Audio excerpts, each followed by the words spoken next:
English by the Nature Method, Chapter 52, the 52nd chapter, English Holidays. "It's been a long day today," Storm said, as he and Marshall left the office late one evening at the beginning of December. "And a hard week, too. I'm really feeling quite tired tonight. I wish I could take a few days off from work. 2 or 3 days complete rest, with nothing to do but read the papers and go for a walk now and then, is just what I need. My head feels quite empty. Are there any holidays between now and Christmas, I wonder?" "No, there aren't any till Christmas," Marshall replied, "so you'll have to wait until then.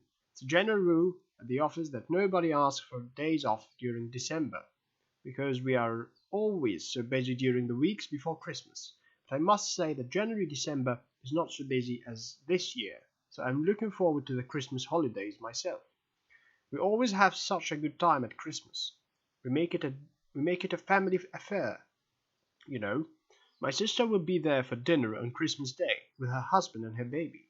It's a very long time since I saw them, and I'm looking forward to spending some time with them again, and to having 2 whole days off from work."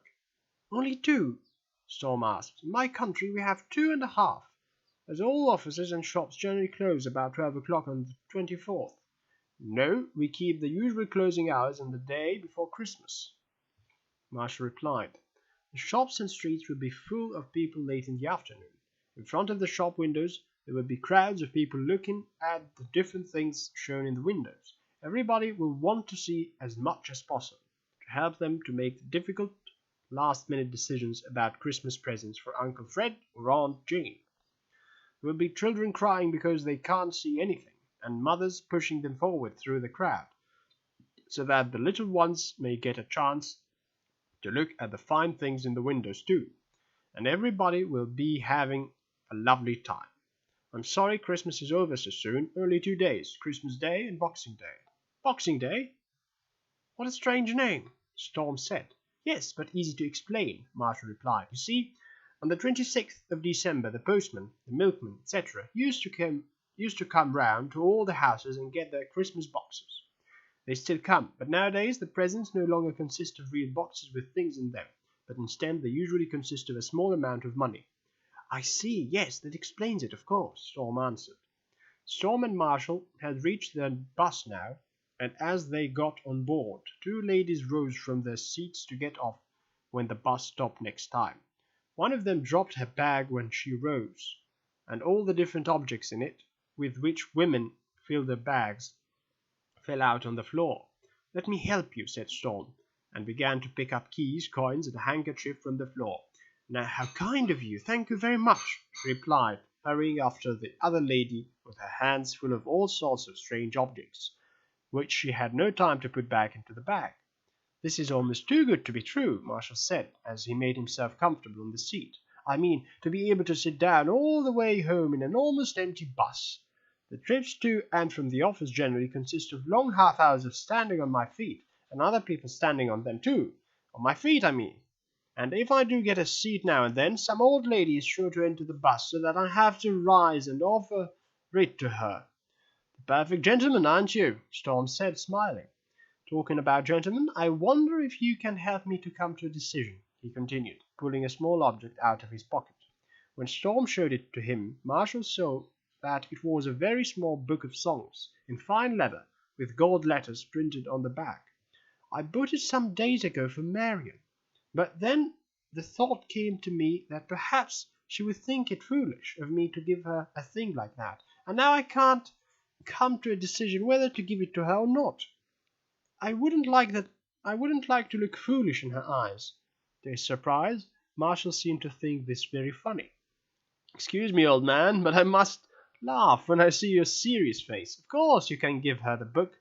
I'm really beginning to believe it's true what my mother says, that your head is filled with thoughts of that young lady." Just then the bus began moving forward quite suddenly, so that one of the passengers, a lady, who was ascending the stairs to the top of the bus, fell down happily right into the arms of one of the other passengers, so that nothing serious happened. Everybody expected her to cry out, as women usually do, for the accident had not been without real danger. But as soon as she had got on her feet again, she said to everybody's surprise, "Oh, excuse me, I'm so sorry. I'm afraid I wasn't very careful. But thank God, nothing happened to you." And then she rapidly ascended the stairs again. It's men and women like this lady who have helped to make our great British Empire, people who can keep their heads cool and think of others even in the face of danger, Marshall said. "You British and your empire," Storm replied. "You must indeed be proud of it. When a little thing like this can call up the thought of it. You even have an Empire Day, sort of a state holiday. I've read. I don't know what date it is, though. Is it soon?" he asked. "No, not until the 24th of May, the birthday of Queen Victoria. But we British are not so proud as you seem to think," Marshall answered. "You look as if you don't believe me," he continued, seeing the expression on Storm's face. "But I can almost prove it to you. We don't even keep our Empire Day as a real national holiday, as they do in France, for instance, with everybody out in the streets singing and dancing. We just send the children home from school after a little talk in the morning about the British Empire." "Well, perhaps you aren't as bad as I thought," Storm replied. "But tell me, now that we are talking about holidays, do you keep the same holidays as we do in my country, I wonder, Marshall? The great church holidays are the same, I suppose. Christmas, which the church tells us was the time of the birth of Christ, God's Son. That is to say, there is much discussion between the different religions about the true date of his birth. The Roman Catholic religion tells us it was at Christmas, and most Protestants do the same, while other Protestants say they can prove from the Bible that the birth of Christ took place in the autumn. I don't know whether the question has been settled, but I do know that few people at Christmas think of the account in the Bible of how Christ was sent from heaven to live upon this earth of ours and teach people about God and God's plans for man. What they think of for the most part is the good time they are going to have with their friends and family. Well, after Christmas comes Easter, Good Friday, when Christ died, Easter Sunday, when he rose from the grave, and Easter Monday. This is the grave. Excuse my interrupting you in the middle of your account, Storm said. Good Friday, what a strange name for the day on which Christ died. Yes, isn't it? What about the New Year? Storm asked. You didn't mention it. There is nothing much to tell about that, Marshall answered. In Scotland they keep the 1st of January, but here shops, offices, etc. are all open at the most. We have a party on the 31st of December and dance into the New Year, or go out into the streets at 12 o'clock and say Happy New Year to complete strangers. Well, shall I continue my account of our holidays and get it over? Yes, please, do, Storm replied. I might as well use this half hour to learn something. All right. 7 weeks after Easter is Whitsun, consisting of Whit Sunday and Whit Monday. I should like to ask you something here, Storm interrupted again. Don't you keep the day when Christ ascended to heaven as a holiday? I didn't hear you mention it. It's not a general holiday, with the shops closed and so on, Marshall answered. But we have a name for it, of course, Ascension Day, on which the churches hold special services for Christ's ascension to heaven. Well, that's all very much like our holidays at home, Storm said. Yes, but I'm not through yet. We have a holiday which I'm sure you haven't got, Marshall replied, and it's one that we all love and look forward to for weeks. It's called August Bank Holiday, and it's always on the first Monday in August.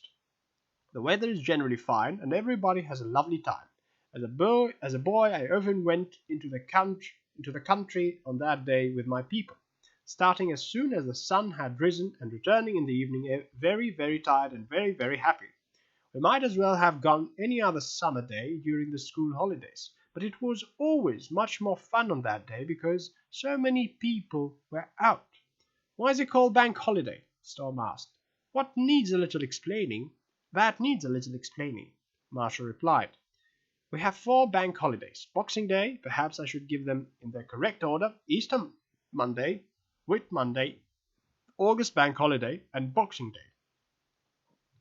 The law of the country says that on these 4 days all banks must close, and as factories, shops, and offices then close too, those days have become general holidays.